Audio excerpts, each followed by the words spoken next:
জুমার দিনের প্রথম সুন্নত হচ্ছে জুমার দিনের ফজরের নামাজটা জামাতে পড়া। জুমার নামাজের প্রথম সুন্নত হচ্ছে ফজরের নামাজটা কি পড়া? জামাতে। আফদালুস সালাওয়াত ইনদাল্লাহি সালাতুল ফজরি ফি ইয়াউমিল জুমআতি ফি জামাআহ। বিশ্বনবী বললেন জুমার নামাজের 15টা সুন্নত মুখস্থ রাখতে হবে। 1 নাম্বার সুন্নত ফজরের সালাত জামাতে পড়তে হবে। 2 নাম্বার সুন্নাহ হচ্ছে আসওয়াক, মেসওয়াক করা।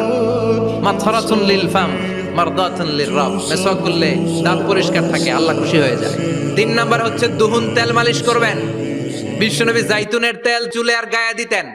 বিশ্বনবী বলতেন ওয়াদাহিনু ফাইন্না ফিত তাদহিনে বারাকাত, তেল খাও, তেল দাও, তেল মালিশ করো, তেলের ভেতরে আল্লাহ বরকত ঢুকাইয়া দিছে।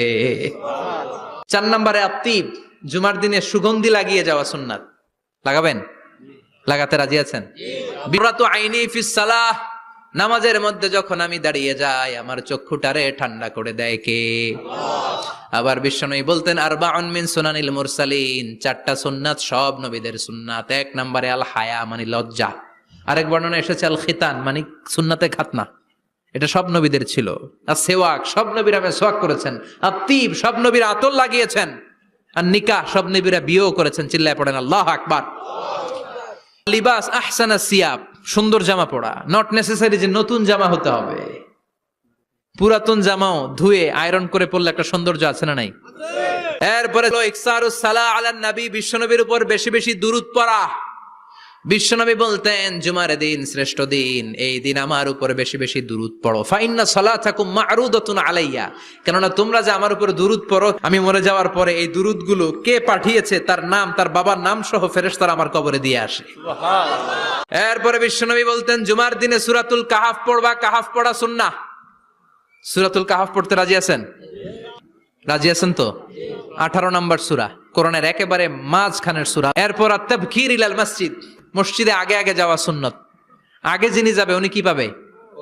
তারপরে গরু, তারপরে বকরি, তারপরে মুরগি, মুরগির পরে ডিম না আন্ডা?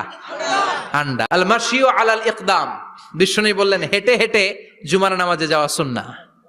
রিকশা, হুন্ডা, সাইকেল, সিএনজি দিয়ে গেলেও হবে, কিন্তু হেঁটে হেঁটে গেলে সওয়াব বেশি না কম? প্রতি কদমে কদমে আমলনামায় সওয়াব দিয়ে দিবে কে? এরপরে বিশ্বনবী বললেন আদামু তাখাত্তি রিকাবান নাস, মানুষের ঘাড় ডিঙ্গিয়ে সামনে না যাওয়া সুন্নাহ। এরপরে বিশ্বনবী বললেন দুখুলুল মসজিদে রাকাতাইন, জুমার নামাজের দিন মসজিদে ঢোকার পরে 2 রাকাত পড়া সুন্নত। কয় রাকাত? 2 রাকাত। রাজি আছেন? কবলাল জুমা বাদাল জুমা, অনেকে প্রশ্ন করে বাদাল জুমা 4 রাকাত, মসজিদে পড়লে 4, ঘরে পড়লে 2, কিন্তু কবলাল জুমা শুনি